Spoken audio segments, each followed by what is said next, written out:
Ça y est les gars, le jour du retour, de mon retour dans les Tech Actu de Geekfio. C'est fait? Geekfio, c'est fait ou pas? Exactement, c'est fait, la preuve, regarde, on a l'overlay, on a tout. Ah ouais, il y a écrit Tech Actu, donc on est forcément dans un Tech Actu. Tech Actu, forcément. Eh bien non, nous ne sommes pas dans un Tech Actu, c'était une petite blague, mais promis, je reviens très prochainement. Voilà. Alors, bon, on voilà, va parler de quoi dans cette vidéo, Jig? Nous voilà en talk show. Attends, tu sais que Guillaume, dans mes vidéos, il y a un truc qui est très important. Alors dis-moi tout. Et salut les potes, c'est Geekfio. C'est attends, et tu sais que si Non, c'est pas ça, c'est bonjour à tous. Ah, est-ce que tu l'as reconnu ou pas? Qui l'a reconnu? Dites-le nous dans les commentaires. Attention, c'est du verre, ça casse. Bon allez, alors je suis sûr que vous avez tous reconnu les gars. Alors Guillaume, c'est vrai qu'il faut juste rappeler un petit truc au début de cette vidéo, avant qu'on blablate toute notre life. Pendant 5 heures, comme sur un Tech Actu. Exactement. Le PC dont on va vous parler dans cette vidéo, équipé d'un 12400F overclocké à balle par Jig, une 7800 XT, enfin bon, une bonne petite config avec une B760 Riptide, c'est à gagner si on atteint les 5000 likes sur cette vidéo et sur celle qui a été publiée sur ma chaîne. Donc voilà, vous avez juste à mettre un petit like, c'est gratuit. Et si on atteint les 5000 sur chacune des vidéos, eh ben on vous lance un concours. Et si on les atteint pas, sachez que j'aurai un super PC overclocké par Geekfio à mettre dans un bureau chez moi.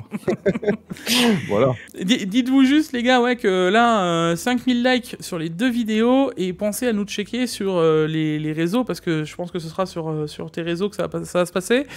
Et moi de toute façon... On publiera sur les deux, t'inquiète. Voilà, et je vous republierai ça de toute manière sur le Tech Actu, histoire que vous puissiez le revoir beaucoup plus facilement. Bon, on enchaîne avec la suite, Guillaume.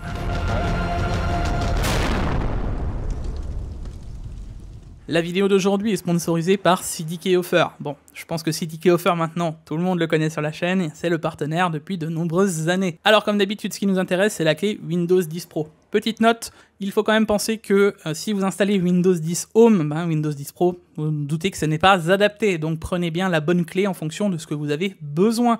Pour Windows 10 Pro, on la retrouvera pour une vingtaine d'euros, mais avec le code JIG20, vous économiserez 20% qui sont toujours bons à prendre. Une fois le paiement effectué, on attend 1 à 2 minutes et on se donne rendez-vous dans le User Center. Ici, vous retrouverez toutes les clés que vous avez achetées, vous copiez-collez la clé Windows que vous venez d'acheter, et pour terminer, on se donnera rendez-vous dans les paramètres d'activation de Windows, on copie-collera sa clé et votre Windows sera activé. Alors, de quoi parle-t-on dans cette vidéo, Jig? Dans cette vidéo, on va faire le point, on est en 2024, bonne année, bonne santé pour ceux qui n'auraient pas vu les vidéos, on vient de commencer l'année, commençons par ça. C'est vrai. Ouais. Alors, attends, que tu leur aurais pas mis le lien d'une chaîne secondaire dans la description, à laquelle il faut qu'ils s'abonnent absolument. Oui. Alors, justement, ils vont commencer à comprendre tout un cheminement que j'attendais depuis X temps, parce qu'on va parler de B760 Riptide, on va parler de beaucoup de choses, et l'année 2024 s'annonce avec ça, donc l'annoncement d'une chaîne secondaire. Vous allez avoir une vidéo dédiée de toute façon où je vais vous parler à cœur ouvert de tout ça, des projets pour 2024, etc. Un remerciement aussi parce qu'il s'est passé beaucoup de choses en 2023. Vous allez voir, on va y revenir prochainement, mais effectivement il est probable que dans la description il y a une chaîne où il faut aller s'abonner et vous aurez la suite des événements pour tout ce qui va être overclocking et d'autres projets. Voilà, vous comprendrez pourquoi vous avez attendu si longtemps cette vidéo. Vous étiez nombreux à la demander dans les commentaires, ça y est, ça arrive. Et du coup, vous avez la chaîne secondaire de Geekfio sur laquelle Jig va faire des tutos make-up, c'est ça? Exactement. Non, il y aura des vidéos supplémentaires en plus de la chaîne principale. C'est ça. Oui, en gros, un peu plus en détail sur certains points, c'est ça. En gros, on va faire beaucoup plus de choses. Alors, vous allez voir, je détaillerai ça un peu plus justement dans la vidéo où on en parlera, parce que y a pas que ça, Guillaume, tu le sais, toi. Oui, je sais. Voilà, mais il y a aussi le make-up. Exactement. Hashtag Geekfio make-up dans les commentaires, bien sûr. Mais en gros, on va attaquer beaucoup plus de choses. J'en ai parlé dans le Tech Actu avec Pax hier. Arrête. Par exemple. On va pouvoir très bien parler de ça. Et là, Guillaume est en train de se dire qu'est-ce que c'est, tu vois. Tu sais ce que c'est? Ce serait pas un émulateur? Exactement. Une petite console portable qui émule. Exactement. Alors sache, Geekfio, qu'à l'époque, j'ai testé une petite console comme ça. Et c'est encore aujourd'hui un des plus gros flops de ma chaîne YouTube. Alors, je veux pas te faire peur, Jig. Hein. Non, alors tu verras que le but c'est pas que de parler de ça, mais on va faire. En fait, je vais m'ouvrir à beaucoup plus de points. On avait parlé de VR, on avait parlé de simulation. Hein. On va parler de. Quand je parle de simulation, que ce soit aussi bien c'est du voiture que de la simulation, voilà, ou de la simulation de l'émulation. Tu vois. Voilà, on va pouvoir faire plusieurs choses. Globalement, en fait, les gens te suivent sur ta chaîne principale pour de l'actu, pour des tests de composants, carte graphique, carte mère, processeur, etc. Pour un peu d'overclocking aussi, parfois un petit peu de water cooling custom. Mais globalement, c'est ces sujets-là pour lesquels les gens se sont abonnés. Et en général, on essaye de rester dans les sujets pour lesquels les gens se sont abonnés. Le but de la chaîne secondaire, c'est pour tous ceux qui veulent un peu plus, ceux qui veulent aller encore plus dans les détails, par exemple dans l'overclocking, ou aussi aborder des nouveaux sujets, là comme tu disais, de périphériques, d'écrans, de choses comme ça, ou même des tests dédiés de produits. Exactement, c'est là où j'allais arriver, justement, faire un peu plus de boîtiers, un peu plus de carte mère, un peu plus... tout ce que je faisais un peu plus au début de ma chaîne, là maintenant on est un peu plus ouvert dans, justement, l'actu, puis vous savez comment ça se passe, il y a, on a des slots, finalement, sur YouTube, je peux pas vous sortir une vidéo au jour, c'est pas possible non plus, tu vois. Donc si je voudrais vous sortir une vidéo d'un test d'un boîtier, il faut qu'il y ait un moment que je puisse le placer. Alors que là, sur la chaîne secondaire, ce sera beaucoup plus facile à sortir sans même pouvoir y réfléchir. Donc on va pouvoir faire beaucoup plus de choses. Moi j'ai fait avec la chaîne secondaire. Moi, j'ai mis tout ce qui est bon plan, guide d'achat, tout ça sur la secondaire et toutes les autres vidéos sur la principale. Ça fonctionne bien et ce qui est bien, c'est qu'il y a des gens qui sont abonnés à l'une, d'autres à l'autre. Il y en a qui sont abonnés aux deux. Donc voilà, ça plaît bien en général et c'est plus facile de faire comme ça. Exactement. Et tu vois, par exemple, tu as bien vu que un des trucs qui m'a fait plaisir sur l'année 2023. Alors là, on est totalement en train de sortir de la vidéo. On vous mettra des timecodes. Hein. Mais les gens, ils ont l'habitude sur ta chaîne. C'est pour ça qu'on peut se permettre. Ils sont habitués à avoir des tech actu qui durent 2 heures. Donc. Mais en 2023, tu sais que par exemple, j'ai testé les Insta360 par exemple, tu vois. Ça, par exemple, ce serait pas improbable qu'ils en sortent une nouvelle et que ça me tente de tester sur la chaîne secondaire. En fait, je ne veux plus. 720. Voilà, c'est ça.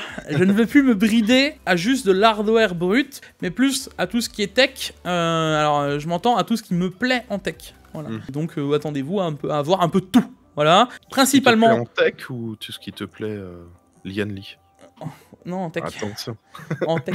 Bon, bien sûr, ça, Diam, tu vas le cut, hein, évidemment. Je compte sur toi, sinon t'es viré. Le gars qui devient menaçant. Nous jugerons, Guillaume, cette blague sur 10. Bah non, personne pourra juger, étant donné que Diam va cut cette blague. Je suis sûr qu'il va le laisser en plus. Je le connais trop bien, Diam. Bon. Donc voilà, dans la globalité, et on verra aussi plus d'OC, plus de choses comme ça. Il est possible aussi que les bons plans, quand j'ai pas envie de trop en mettre sur la chaîne principale, j'en glisse un ou deux sur la secondaire. Enfin, le but c'est désengorger la principale et engorger la secondaire. Et pareil pour tout ce qui va être short, parce que je vous annonce qu'il y aura énormément, je pense, de short sur la chaîne secondaire. Qu'il y aurait des moments de vie, des moments de trucs que vous verrez sur la secondaire, ce qu'il n'y aura pas sur la principale. Voilà, tout simplement. Ouais. Donc, tout ce qui est vlog, ouais, c'est vrai que c'est bien aussi pour la chaîne secondaire. Voilà, donc pensez à aller checker si ça vous plaît, et de toute façon je vous en parlerai encore plus dans une vidéo qui arrive là dans quelques jours, où on va pouvoir parler de beaucoup de choses, de ce qui s'est passé sur l'année 2023. Alors, revenons-en à nos moutons, Jig. Donc tu as reçu ce PC gamer équipé d'une B760 Riptide, donc une carte mère en B760, c'est-à-dire qui n'est pas censé permettre l'overclocking, et équipé aussi d'un 12400F, un processeur Intel non K, c'est-à-dire non overclockable. Exact. Et pourtant, petit filou, tu as réussi à faire de l'overclocking dessus, c'est ça? Cette carte mère et ce processeur, comme le dit Guillaume, non overclockable, le sont, puisque les 12e gènes non K, donc le 12100 et le 12400, c'était les plus intéressants, sont overclockables sur certaines cartes mères, dont cette B760, il y avait la B660, on en a parlé au tout début de l'année 2023, je vous mettrai les liens dans la description, et aussi, pour ceux que ça intéresse, d'aller voir dans la globalité. Le truc, c'est que cette B660, elle était ultra rush. Ouais, c'est ça. T'étais à 230 € pour une micro ATX, 250 € pour en moyenne, hein, alors elles ont peut-être un peu baissé, mais c'était les modèles Strix, hein, donc c'était un peu cher, quoi. C'était cher. Voilà. Après, tu passais tous les CPU dessus, donc ça pouvait se valoir dans le principe où si maintenant tu voulais mettre un 14900K, en soi, elle le gère, tu vois. Entre-temps, on nous a sorti d'autres cartes mères avec cette fonction de BCLK, donc je sais plus comment elle s'appelle la puce, le BCLK Unlock là, qu'il y avait sur certaines cartes mères de chez ASRock. Alors pour te raconter la petite histoire, après renseignement et après avoir traîné sur Reddit, des Reddit sombres d'overclocking, apparemment quasiment toutes les B760 l'ont. Alors il y a la Riptide, mais il y a encore celle d'en dessous apparemment qui l'aurait. Mais pourquoi je la conseille pas? C'est parce qu'elle a un moins bon refroidissement de VRM. Donc si c'est pour acheter une carte mère et avoir le ric-rac des pâquerettes, l'intérêt est moindre parce que si tu veux un jour upgrade sur un 14700, un 14600 ou peu importe quoi d'autre, l'intérêt il est beaucoup moins intéressant puisque tu vas être bridé par la carte mère, quoi. La B760 Riptide, je vous en ai parlé et ça va me permettre de déboucher, de rebondir sur l'overclocking en 2024. Est-ce que c'est intéressant ou non? Déjà, on peut déjà leur dire ce que c'est que le BCLK. Peut-être que certains ne savent pas. Ouais. Mais globalement, le BCLK, c'est une sorte de coefficient multiplicateur qui va permettre d'augmenter les fréquences à la fois de la RAM et du processeur. Et voilà, donc ça va quand même permettre de faire de l'overclocking sur ces processeurs qui ne le sont pas normalement. Exactement, alors le BCLK en fait c'est le bus que vous allez pouvoir voir, on est à 100, tu sais, dans... Ouais. Alors c'est pas totalement 100, des fois sur les MSI c'est 99.75 ou 85, ou enfin... Voilà, en gros normalement on est à 100 MHz, et quand vous le modifiez, alors d'habitude on le modifie en overclocking, c'est pour gagner les derniers pourcents sur un CPU, une RAM, ou pour aller chercher le moindre point. Là, c'est un autre level, parce que en gros vous pouvez le démultiplier, si vous faites 125%, vous allez overclocker le CPU 25% de plus, donc tu te retrouves à la place d'être à 4 Go, tu te retrouves à 5 GHz. Diam vous mettra sûrement là des bouts au moment où on parle de la vidéo sur la B660 pour vous illustrer un peu comment ça fonctionnait, mais le concept il est là. Et derrière, tu pouvais faire de grosses dingueries finalement. On se retrouvait avec un 12100 qui était à la base à 4.1 ou 4.2 je crois, avec des CPU on a vu pousser à plus de 5.1, 5.2. Donc à partir de là, on a vu des 12400F, Guillaume, à plus de 5.4, toi et moi. Voilà. Et là, ils se sont amusés. Et quand tu passes à plus de 5.4, j'ai pas besoin de vous faire de dessin que à l'époque il y avait aucun CPU en face en termes de gaming, parce que le 12900K, même lui se retrouvait derrière un 12400F. Et là tu pouvais commencer à te poser des questions. On comprend pourquoi c'est plus possible de le faire sur les 13000. Pourquoi Intel ne voulait pas que ce soit possible.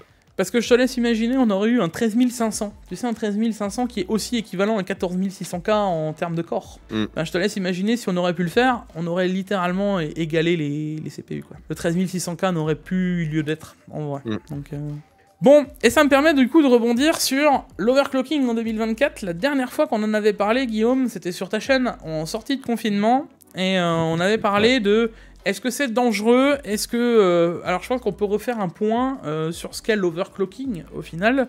Que ce soit overclocking, undervolting ou tout autre bidouillage qu'on pourrait faire dans une globalité au final, tous les tweaks. Est-ce que déjà c'est dangereux? Est-ce que ça fait sauter les garanties? Et ensuite aller dans le gain de perf du PC. Comme ça, on peut vraiment aller dans la globalité. On va remontrer encore une fois. Diam vous passera un moment de bench de non-OC vs OC. Et ensuite, on parlera des performances qu'on a eues. Et ensuite, on parlera encore de 2-3 tweaks, des gains qu'on a pu avoir depuis. En fait, on fait un gros point depuis 2020 à 2024, quoi, en gros.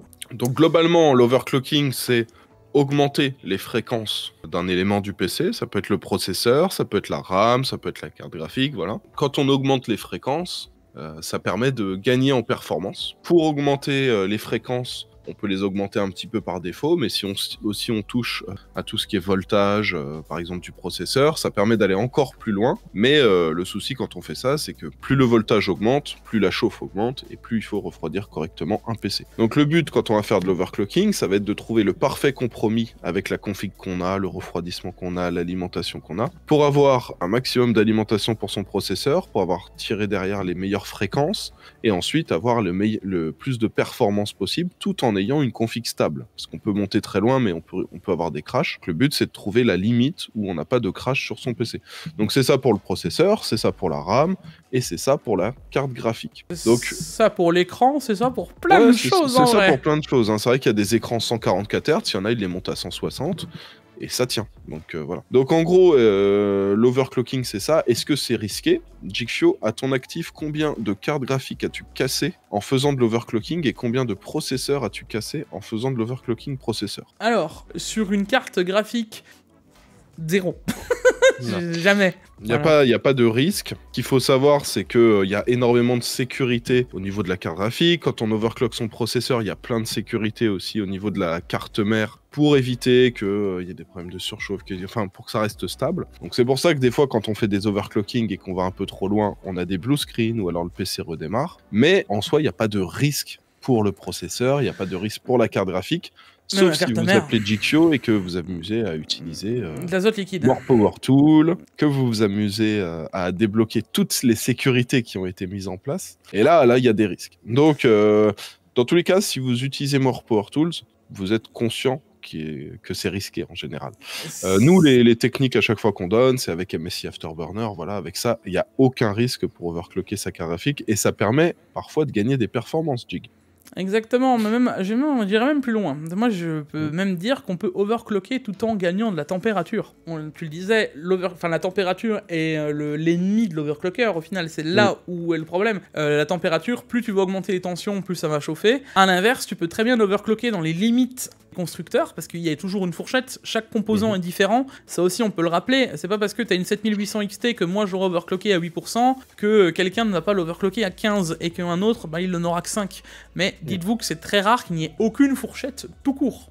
C'est quelque chose qu'on appelle la silicone loterie. Chaque puce est unique. Il n'y a jamais deux puces qui vont avoir les mêmes réactions. Et du coup, en fait, chaque overclocking sera unique pour un processeur, pour une carte graphique, en fonction de ce qu'elle est capable de faire. Maintenant, on peut faire un peu une moyenne de ça, parce que c'est un peu ça au final, c'est ce qu'on cherche à dire. Chaque composant, alors si tu prendrais par exemple un 14900K qui est poussé à la mort, et en termes de température qui est compliqué, ouais, tu vas avoir un gain de 2-3%, parce qu'au final, il est tellement haut. Mais sur un gain, par exemple, d'un 12400, j'en ai déjà overclocké combien? 5-6, je dirais. Alors oui, c'est pas, j'en ai pas eu...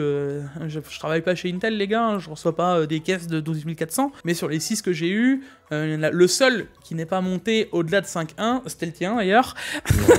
Mais sinon, j'ai toujours eu le tien il était à 5, j'en ai eu 2 à 5.1, j'en ai eu 1 à 5.3 et un qui m'en tenait quasiment 5.5. Donc si tu veux aller par là, le 5.1, là, de moyenne, on peut dire qu'il y est, tu vois. Ouais. Comparativement à la fourchette des 4.3 ou 4.4 qu'ils ont mis dedans, il y a une sacrée marge. Voilà. Donc on voit que c'est des processeurs qui en soi sont déjà un peu bridés par défaut. Et là, on arrive à les unlock. Alors, est-ce qu'on leur enverrait pas les benchmarks non OC plus OC dès maintenant? Et ensuite, on fait un petit débrief sur le gain de performance qu'on a eu et globalement, par la suite, le gain de performance qu'on peut avoir en général en overclocking. Si, vas-y, je pense que c'est une très bonne idée. Allez, lancement. C'est moi qui le fais. C'est moi.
Alors Jikyo, les perfs de ce processeur sont plutôt bonnes. Déjà, première chose, Cinebench 15 plus 20%, Cinebench 20 plus 26%, plus 28%. Voilà. C'est pas mal, c'est pas mal là quand même. Coupon poire en deux, on va dire 24%, voilà, histoire de. Moyenne 25% de gain sur le CPU, sachant que on n'avait pas un CPU ouf. Voilà. Je rappelle qu'il n'y a que le tien que j'ai vu à 5 Go. Ouais. Alors, attention, hein, ne venez pas me dire si demain vous en avez un qui tient 4.8, ne m'en tenez pas responsable, je sais pas. je suis pas dans tous vos CPU. Hein. C'est comme voilà. ça. Mais donc, voilà. Alors ça, les perfs dont on parle, c'est sur Cinebench 20, mais en jeu, c'est pas aussi élevé parce qu'il y a d'autres choses qui rentrent en jeu. Il y a la carte graphique, la RAM, il y a plein de choses. Il y a même le moteur de jeu, etc. Mais au final, on arrive quand même à avoir des bonnes performances. Je regarde par exemple Hogwarts Legacy. En Full HD, on gagne 8%. The Last of Us, en Full HD, on gagne 20% de performance avec l'overclocking. Bah là, c'est parce que tu avais un bottleneck en fait. Hein. Voilà, c'est ça. C'est clairement le CPU qui bridait la carte graphique. Donc là, la carte graphique, elle se débride et... Enfin, débride. Elle continue de tourner plus lent. Et il faut se dire qu'on a fait ça avec une RX 7000 pour laquelle on n'a pas toutes les petites astuces des RX 6000. Ben, j'irai même plus loin, c'est que ma 7800 XT, je le sais puisque j'en ai parlé dans ma vidéo, elle est pas incroyable. Si tu regardes comparativement aux autres 7800 que j'ai pu voir par exemple sur Tech Power Up, la moyenne de ces gains était de 10 à... il y en a une, elle montait jusqu'à 13 ou 14% de gains. Ouais. Celle qu'on avait testée chez PAX, elle montait à 11%. La mienne, j'ai un misérable 8%. Donc, tu vois, la Silicon Lottery faisant bien les choses, ben, t'as des cartes qui sont meilleures que d'autres. Là où il y a les plus grosses différences, c'est en Full HD. Ensuite, c'est en Quad HD, ensuite, c'est en 4K. Pourquoi? Parce qu'en fait, on va être plus limité par le processeur en Full HD, vu qu'il y a plus de demandes processeur, qu'en 4K. C'est pour ça que ce gros gain qu'on gagne sur les puissances processeurs, ça va faire des plus grosses différences en Full HD qu'en Quad HD, et encore plus qu'en 4K. Exactement. Donc voilà. Donc globalement, on peut se dire qu'on a un gain aux alentours des 10%, là, avec ce petit overclocking du processeur. Ben, si tu prends un gain moyen, la 4K, ben, t'as les 6, alors tu retrouves les 6 à 8% que je vous dis. En 1440p, tu t'approcheras plus du 9-10%. Et alors en 1080p, là c'est l'envolée, hein, puisque tu te tapes plus du 13-14%. En moyenne, hein, sur les 6 jeux. Voilà. Et partez du principe que les différences seront encore plus élevées avec une 7900 XT et encore plus élevées avec une XTX. Voilà. Bien sûr, plus tu vas monter avec une grosse carte graphique, plus tu auras de différence en 1080p, puisque le CPU va gérer plus de choses, et la carte graphique étant elle aussi overclockée, elle tournera plus fort. Donc, une fois que tu as un overclocking global, on va y arriver, de ta config, le 10% il est largement touchable, sachant que là on parle de gros composants, parce que la 7800 reste quand même une carte, voilà. Derrière, comme tu disais, avec le Cinebench 15 et R20, les 25% qu'on gagne sur le CPU, faut le voir autrement. On parle d'un CPU à 150 € en moyenne actuelle. Une carte mère qui est maintenant dans les mêmes genres de prix, hein, 160 €. Aux alentours des 150, ouais. 150, 160, ça dépend des sites. Mais... Voilà, donc si tu on peut la trouver à des bons prix, quoi. Si tu fais le lot complet, on va dire carte graphique, j'arrondis à 700 € avec CPU, carte mère, allez, tu te retrouves à 1000 € le lot. Les 10-12% en ayant de la chance et en pouvant les chercher, c'est quand même non négligeable dans le principe où, si tu prends une config où t'es à, imaginons, limite des 60 FPS, là t'es sûr de passer la barre symbolique pour aller les chercher même en 4K. Ouais. Ce qui te permet de pouvoir jouer à tes jeux ou de les laisser en ultra, etc. Pour le CPU... Autre chose, on peut aussi streamer. Du coup, exactement. Comme ça. Alors de base, c'est déjà possible avec un 12400F, mais quand tu gagnes 25% de perf, tu peux encore plus facilement le faire. Et ce qui est bien, c'est que quand tu stream mono PC, il suffit que tu te retrouves avec un jeu un peu gourmand en processeur. Bah, des fois, ça peut poser des soucis de stabilité sur le stream. Là, ça te donne une marge de 25% supplémentaire et c'est pas rien, quoi. Et derrière restera le côté garantie, parce que ça, c'est la question, Guillaume, qu'on nous pose à chaque fois. Est-ce que Intel va me prendre mon pros sans garantie s'il est cassé? Bah, en fait, ils ont aucun moyen de savoir si tu l'as overclocké ou pas. Vous avez compris qu'il n'y a pas vraiment de moyen de le savoir. N'allez pas le dire textuellement dans une... Oui, je l'ai overclocké, ça commence très mal. Ouais, ne le dites pas. Parce que bon, donc voilà. Maintenant, quand tu prends par exemple Intel, si tu prends au brut de ce que eux disent, du moment où le CPU est overclocké, ils ne le prennent plus en garantie. par exemple. Ouais. Maintenant, est-ce que Intel peut le savoir? Moi, de ce que j'en comprends, et je vois pas pourquoi il le ferait sur chaque CPU qu'il recevrait, parce que déjà, pour tuer un CPU, je vais vous le dire, Faut y aller. levez-vous très tôt le matin. Nous, on a fait des sacrées cochonneries à des i9 là, sous azote. Ils ont tenu. Hein. J'ai fait des cochonneries à des CPU, à des températures, sans avoir d'azote d'ailleurs. Et actuellement, ils tentent toujours. La seule fois qu'on en a eu un qui a claqué, c'était un confidentiel. Je sais pas si tu te rappelles. Oui, et ce CPU, il avait déjà un problème de base, il tournait pas correctement. Il y avait des soucis. Les Intel confidentiels, c'est des processeurs non officiels qui sont prévus soit pour des presses, soit pour des tests. Voilà. Et c'était celui-là qu'on avait claqué, mais en vrai, c'était déjà un processeur qui avait un souci à la base. Il avait un souci à la base parce qu'il fonctionnait pas déjà correctement. Et un jour, un autre, il s'est plus allumé et puis le problème était réglé. Quoi. Donc voilà, vous avez compris que c'est très peu risqué. Là, globalement, aujourd'hui, il y a très peu de chances que vous claquiez un processeur. Très peu de chances que vous claquiez une carte graphique. Pour claquer une carte graphique, en général, il faut mettre du More Power Tool. En gros, il faut débloquer les sécurités. À partir du moment où tu débloques les sécurités, c'est que tu as trouvé les logiciels pour le faire et c'est que tu t'y connais un peu et c'est que tu connais les risques en général. Tu connais les risques et où tu as fait de la modification hardware. Et là, j'ai pas besoin de te faire de dessin que si tu modifies physiquement quelque chose... Voilà. Bon bah écoute, déjà qu'est-ce que tu fais sur cette vidéo de comment, pourquoi est-ce que l'overclocking est encore intéressant? Voilà, je pense que tu le sais, tu es au courant et j'ai pas besoin de te faire de dessin. Donc j'insiste, cette vidéo est vraiment un but de découverte pour les gens, de tout ce qui se fait dans l'overclocking. Et si tu veux aller par là, pour faire un peu le bilan des choses qu'on a eues depuis 2020, jusqu'à 2024 dans l'overclocking, je vous dirais qu'on a quand même eu des choses très notables. On a eu des records qui sont tombés récemment sur les CPU, avec d'abord Intel avec le 156 corps, là, puis ensuite AMD qui est revenu derrière avec son 92 ou je sais plus combien de corps là. 98 ou je sais plus combien. Bref, ensuite t'as eu les Intel qui ont fait de belles choses. Il y a eu More Power Tool avec les 6000. Même pour la RAM, hein, on voit des gens qui passent de la RAM à 10 GHz. C'est ça. Alors, bien sûr, c'est sous extrême. Hein. On parle là d'azote liquide, de gros records, etc. C'est sûr que ça touche pas tout le monde. Mais quand tu fais le tout et le pour tout, ben t'as encore de l'intérêt d'aller tweaker tes composants. Et derrière, j'en ai dit qu'on parlerait au début de la vidéo, même l'undervolting. Finalement, quand tu vas undervolter ton CPU, si tu sais... C'est bête à dire, hein, mais si tu sais undervolter ton CPU, tu sais l'overclocker, parce que c'est le même principe.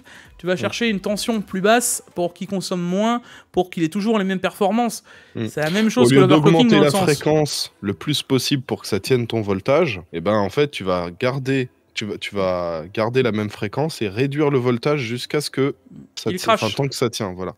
Jusqu'à ce que ça crache, et là tu connaîtras la limite. Et en gros, si tu baisses le voltage, ton processeur chauffe moins, et du coup, moins de chauffe, c'est toujours bien. Et rien n'empêche, alors là, attention, le mindset, mais rien ne t'empêche de undervolter et d'overclocker. Rien ne t'empêche de mettre plus de fréquence et moins de tension pour aller chercher. Donc ce que je veux dire derrière, c'est qu'il y a vraiment tout est possible. À mon sens, en 2024, il est toujours intéressant d'overclocker ses composants. Tu gagnes plus ou moins 10% si tu vas chercher quelque chose de stable sans trop forcer. Là, sur la config que j'ai fait avec Guillaume, j'ai pas cherché le moindre pixel près, le moindre FPS avec le moindre BCLK, machin. J'étais pas en mode optimisation du moindre pourcentage, tu vois. Là, c'était un truc simple, efficace. J'ai cherché le CPU à 5, j'ai vu qu'il passait pas 5.1. J'ai pas essayé de lui mettre des tensions de fou. Non, j'ai fait un truc basique. Sur la carte graphique, je savais déjà qu'elle était pas incroyable, donc de toute manière, je savais que j'aurais pas des performances incroyables. J'ai eu les 8% que j'avais eu dans mon test, et puis on s'est arrêté là. Et je suis resté très vague. On aurait eu la 6950 XT, j'aurais très bien pu mettre un coup de More Power Tool, aller chercher des 10% en plus, mais c'est pas ce que je veux en tirer de cette vidéo. Moi, ce que je veux en tirer de vous dire, c'est que sans forcément activer des LSS, des FSR, faire de l'optimisation de folie sur les PC, parce que oui, il y a des tweaks. Si votre PC, votre Windows, il est crade, ça fait 2 ans que vous l'avez, machin, etc., que vous n'avez pas fait une réinstallation propre récente, machin, votre Windows peut être crade. Quand je parle crade, il y a plein de fichiers, de machins, de trucs que vous installez qui peuvent traîner.